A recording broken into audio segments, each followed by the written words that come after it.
guys, it's Kim Dow here. Welcome back to my vlog channel.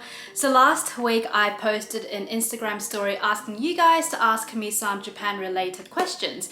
And I know I said about 2 months ago that I was going to make some Japan related videos, talk in detail about my experiences, and I never did that. But finally today I'm doing that, and I want to make these videos more often. So if you guys have any more questions that you would like me to talk about in detail, then let me know in the comment box down below. And if I'm able to provide insight on that topic, then I will make a video for you guys. So in today's video, I am going to be talking about how much you should save if you want to move to Japan. This was my most asked question. So I'm going to do my best today to talk about a variety of different things and give you actual numbers of how much things cost to help you guys decide how much you want to save if you plan to move. But before I start, I want to introduce you guys to today's sponsor, Boxu. Boxu is a Japanese snack box that you can get delivered straight to your door, and they have different themes every month. This is my box I received. I haven't opened it yet, and it has arrived straight from Japan, from Osaka. This month's box is actually called Seasons of Japan. Now you can order this box once off, or you can subscribe for a monthly subscription to receive one every single month. Plus there's free shipping and tracking to over 40 countries as well. So of course, because we can't travel to Japan right now, at least this way we can enjoy some snacks from Japan from the safety of our own home. Ooh! Like I mentioned, the theme of this month's box is Seasons of Japan, and you receive a booklet that has information on all the snacks that is in the box. You have information on which area the snack is from. You also have allergies and what the snack contains, so if you are allergic to anything, then check out the booklet before you eat it. We got some organic green tea. Yes, I don't usually drink tea, but recently I have been because I'm trying to cut back on coffee. And as you can see, the box is filled with snacks. This is my favorite. Oh my gosh. These are ume flavored chips, which is like a pickled plum, and it's very sour. Oh, it's delicious. I have not tried these stick potatoes before, but I have tried the normal potato chips version. I'm gonna open this up and try it now because damn, I'm excited. I have not had this in so long. Yes. I miss Japan so much. We got mochi. Yes. Looks like we have a matcha cake as well. We have, well, I haven't had this. Dondon yaki. Oh, is this a Boxu original snack? White strawberry. You know what? We're gonna open this up and try it. Oh, it's a dried strawberry. I love eating these. That is so good. It's dried strawberry infused with white chocolate. I usually don't like white chocolate, but because of the sourness of the strawberry, it just balances the flavor. Wow, I sound like a food critic now. If you guys are interested, you can save 10% off your authentic Japanese snack box from Boxu. You can save up to $44 by using my code and link that's in the description box down below, so make sure you guys check that out. This is so addictive, I can't stop eating it. So how much do you need if you want to move to Japan?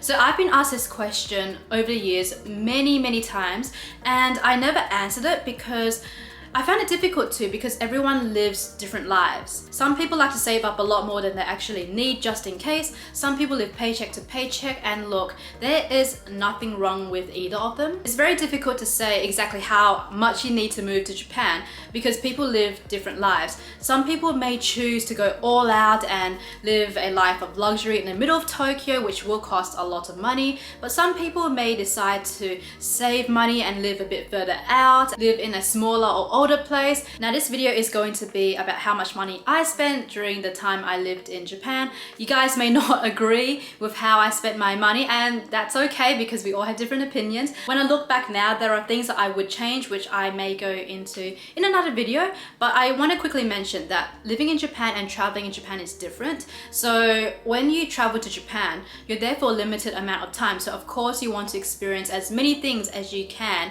within the time you're there. When you're living in Japan, because you live there, your mindset is a bit different. You think you have all the time in the world to go to all these places because hey, you live in Japan now. So if you guys want a video on how much you should save if you want to travel to Japan, then maybe I can make that video for you guys. So throughout my time on YouTube, I get the comment a lot saying you need to be rich to be able to live in Japan. And that is not true at all. I'm not sure where this assumption came from, but let me tell you guys, when I lived in Japan, I saved a lot more money than living in Australia. Now, of course, it depends on which country you live in. I'm only comparing life in Australia and in Japan because those are the only two places I've lived. So I can make the comparisons, but with other places like the US, countries in Europe, Asia, I don't know because I've never lived there myself. But I just want to quickly mention as well, I am not a Japanese expert. Like, yes, I've lived in Japan, I travel there all the time, but I've made some mistakes in the past when living there, and that's why I'm going to be sharing them with you guys. So hopefully you guys don't make the same mistakes as me. I actually wrote down notes and changed it so many times because I didn't know how to do this video. But I thought the best way to do it is to give you guys actual numbers on how much I spent, so you guys can work out yourself how much you think you would need. In this video, I'm going to include prices of how much my friends spent when they lived in Japan as well, just to give you guys a better idea. Now, when I moved to Japan, I made sure that I had more than enough money to last 1 or 2 years without working. When I first moved over to Japan, I was stingy as hell. I did have the money to get a really nice apartment in the middle of Tokyo if I wanted to, but I did not want to blow all of my money. And look, if you want to live in a nice apartment in the middle of Tokyo and if you can support yourself, then go for it. For me, I really wanted to save money, so I actually lived really far away when I first moved over. My first apartment I had in Japan was in a city called Fuchu, which is about half an hour away on the express train to Shinjuku. It was about 16 square meters, so it was a very small apartment, and the rent was around $1,000 USD for a month, including utilities. Oh, and just to quickly say, I am going to be talking USD in this video just because most of my viewers are from the US, so it just makes things easier. The rent was actually $800 a month and utilities was $200. When I first moved over to Japan, I was naive. I didn't really know how much utilities would cost, so I was super stingy when it came to using the heater. So the deal I had with the apartment company I rented from was that I would pay $200 per month for utilities. If I used more than the quota, I would have to pay the extra. So I was scared I would use more than I should have. That's why I barely used any electricity. Outside the apartment, there was a meter and you can actually read how much you used. I read it by the end of the month and I think I used a third of what I was able to use. So after that, I was a bit more open to keeping the heater on for a couple of hours at night time. So the reason why I think I got ripped off when it came to utilities was because I was living alone in a small apartment. I don't think I was using more than $200 on electricity, gas, and water in a month. But unfortunately, the company I rented with, they had a fixed rate and I couldn't do anything about it. So the transport from my place to, I guess, central Tokyo, from Fuchu to Shinjuku station, it was around $2.40 one way. So a return trip was about $4.80, let's just say $5. And that was using the Keio line, which is a private line in Japan. If I was to transfer to the JR line, the metro, I would have to pay more. I think overall for transport, I didn't go out every day, by the way. I would go out like maybe 3-4 times a week. Just for transport, I would spend about $100 a month. Now, because we are covering transport, I want to mention that a taxi from Akasaka to Fuchu costs around $110. So I did take a taxi a few times, and that was just because I had a job with a TV station in Japan and the TV station would pay for our taxi for us to go home. So that was how much it cost. I would actually never pay that myself. If you are working in Japan, pretty much most of the time, the company will pay for your transport, which helps out a lot. A few months down the track, I got a job teaching English to kids at a cram school, and whenever I went to work, they would pay for my trains and buses going to and from work. So that actually helps you save quite a bit of money because that racks up. Food and groceries, when I first moved over, I actually didn't spend that much money because I was so stingy. I did not want to spend more than $10 on a meal, and I would go to the supermarket after 8 p.m. to buy bento boxes because they would go on sale. I used to cook bulk pasta as well, put it in the freezer and yeah, eat that. That saved me a lot of money. So I think in the first maybe 2 months in Japan, I spent under $20 a day on food. It's actually quite easy to save on food in Japan. Just stay away from convenience stores because they actually aren't that cheap. Go to your local supermarket. Prices are so much cheaper there. On food, I would spend on average around $500 a month. So to summarize, my first few months when I lived in Fuchu, The rent was $1,000 a month. I was spending about $500 a month on food, $100 on transport, so around $1,600 a month on just living expenses. If I kept the expenses the same throughout the year, that would cost me about $20,000. Now, of course, we all know that I actually moved into a 2-bedroom apartment with my housemate Bronwyn. It was around 48 square meters, so it was a lot bigger than my previous one. I'm not going to say where the apartment is for my friend's privacy's sake, but it was slightly closer to Tokyo compared to my Fuji apartment. So the apartment had 2 bedrooms, a living room, and it had a bathroom / toilet in one room, and the rent was $800 a month. Since Bronwyn and I lived in the same apartment, we just split the rent, so it was $400 a month each. Oh, and also I forgot to mention, a lot of apartments, they require you to put down a down payment in Japan, usually 1 or 2 months. We had to put down 1 month, so I just had to put down $800. And you do get some of the money back when you move out. They use the money for cleaning fees, and if you made any damages to the apartment, they would use it to pay for that. I can go into more detail about renting apartments in Japan in a different video because that's another story. But yeah, it was $400 a month on just rent without utilities. Typically for utilities, we'd spend about $100 a month. Gas and water, I believe we only spent like $20 to $50 every 2 months. So like I said, I was overpaying for utilities in my old apartment. Transport was about the same. I would charge my Suica card about $100 a month. For grocery shopping, Bronwyn and I used to go together and we'd spend around $60 to $70 a week on groceries, which we would usually split in half. Though to be fair, we did eat out a lot in Japan, but we usually just went to like the family restaurants like Saizeriya, Jonathan's, and we'd spend like $5 to $8 per meal a person. So sharing an apartment with someone definitely helped me save a lot more. So if you want to find cheap places to rent in Japan, they are out there. You just have to really research and look. We spent a long time trying to go through so many apartments, and that's how we were able to find the one we lived in. For expenses, when I lived with Bronwyn, it was around $400 a month on rent, around $120 for utilities, which brings it to $520, then around $100 a month on transport, that brings it to $620, and let's just say $500 once again for food, so that's $1,120. That's per month. So in 1 year, assuming that it costs the same, it would be around $13,500 for just living expenses.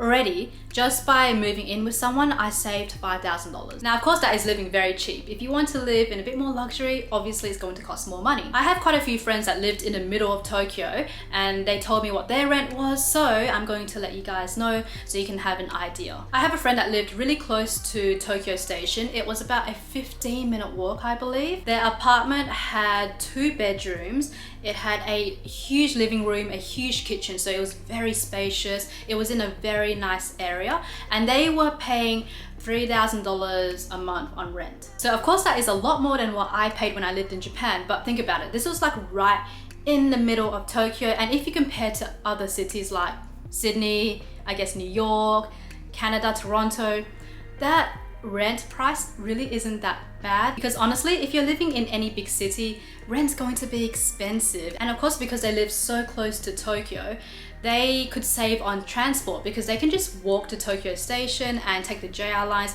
which is cheaper than taking private lines. I have another friend that lived really close to Roppongi. However, their place was really old and small, and they were paying $800 a month on rent. I think their apartment was actually the same size as my first apartment in Tokyo, but this apartment was in a much more convenient location. Only issue is I would not have been able to rent that apartment out myself, because most companies in Japan, when you rent, they want you to sign a lease for at least 2 years.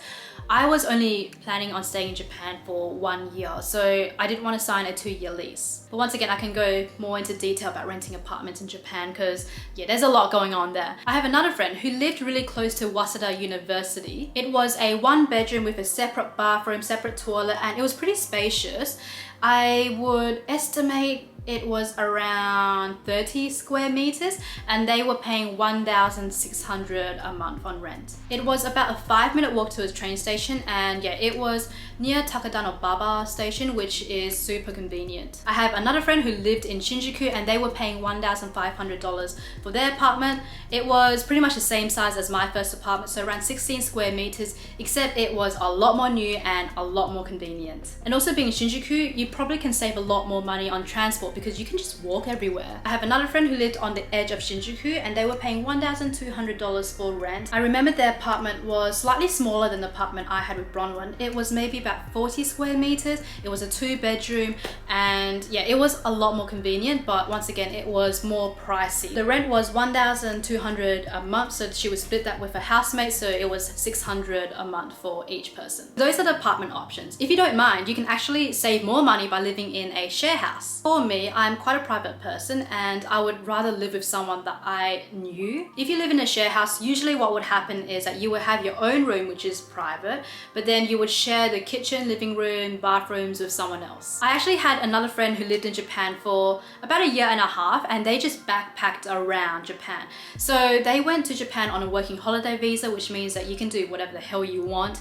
You can work if you want to, you can not work if you don't want to work. He just traveled with a backpack and suitcase and just jumped from hostel to hostel. He told me that he would spend about $30 to $50 a night on hostels. Sometimes if he wants to treat himself, he'll spend around $100 for a hotel a night. So overall on just living expenses, he would spend about $12,000 a year, which is just accommodation and utilities, which isn't bad because he pretty much traveled all around Japan. So if you like the backpacker lifestyle, that is around how much you would be expecting to pay for accommodation. And look, I've stayed in hostels before in Japan. Some have been absolutely great, some have been absolutely terrible. I can maybe go into detail in a different video on that later. Just read reviews before you book a hostel. That's my only advice. Now I thought I'll talk a little bit about the recreational prices just because it might be useful for you guys. Now from time to time I may want like a decent meal, and I did this like maybe once or twice a week. I would spend about $20 to $30 on a nice proper meal to treat myself. Sometimes I do go to high-end restaurants, but that was like maybe once every 6 months, and that would be like maybe $50 to $100 for a meal. Drinking. Now this is where I saved a lot of money because I don't like drinking alcohol. A lot of my friends asked me how did I save money when living in Japan, and all I said was I don't drink alcohol, and already they were like, oh, that's how. Yes, drinking in Japan is very cheap compared to other countries, but do it in moderation. So for me, if I was to go to a bar with my friends, I would probably just get like a juice, which cost me, I don't know, $5, and that would be it for the night because I'm a very slow drinker. Sometimes in Japan, if you want to go to an all-you-can-drink place, usually you can get drink packages from $15 to $40 for the night. And okay, sometimes I would still pay that even if I wasn't drinking alcohol because I didn't want to be a party pooper. But I'm gonna be real with you guys. Honestly, if you are doing that to get drunk, you will most likely get bloated first because those drinks are watered down so much that there's barely any alcohol content in there. But look, if you want to have the party lifestyle, go for it. That wasn't what I was doing, so I don't actually really know much about nightlife in Japan. But I think that's where I saved most of my money because I almost never went out. Traveling around Japan, this is actually where it gets really expensive, and I don't think many people realize, but let's just say you want to go to Osaka for 5 days. So there are multiple ways to get there, but the bullet train is the most convenient way, and for a one-way ticket, it's $140. So to get there and back, it's $280, plus you have to get hotels, which is probably going to cost you like $100 to $200 a night, which let's just say it'll cost you $1,000. So, you know, that's like 1.3 grand already. Then plus you have to pay for food, and you want to explore places, that's going to cost more money. So you know what, like usually when you go on a trip for just a week, it costs like 2 grand. I think that is everything I wanted to cover in today's video. So my personal advice is, if you don't have a job lined up and you are moving to Japan, I would say have at least 5 to 10 grand saved just in case. If you can save more, great. Try and save as much as you can. If you do have a job lined up, like honestly, I know people that moved to Japan with only $1,000 in their bank account and that's it. And they managed to survive. Once again, it's really up to you on how you want to live. But that is the end of this video. Thank you so much guys for watching. I really hope it was helpful. If you guys have any more Japan related questions, then let me know in the comment box down below and I will try my best to elaborate more on them for you guys. I guess if you do plan to move to Japan after all of this is over, now is the best time to save. So maybe if you guys want a video on how I save money, then I can maybe make a video on that because things have changed since the last time I made that video. But yeah, that's it. Please thumbs up this video if you enjoyed it. Subscribe to my channel if you haven't done so yet. Also subscribe to my main channel if you want to find more Japan related videos on there. My gaming channel for Animal Crossing videos and my social media, which will be linked down below as well. And yeah, I'll see you guys in the next video. Bye guys.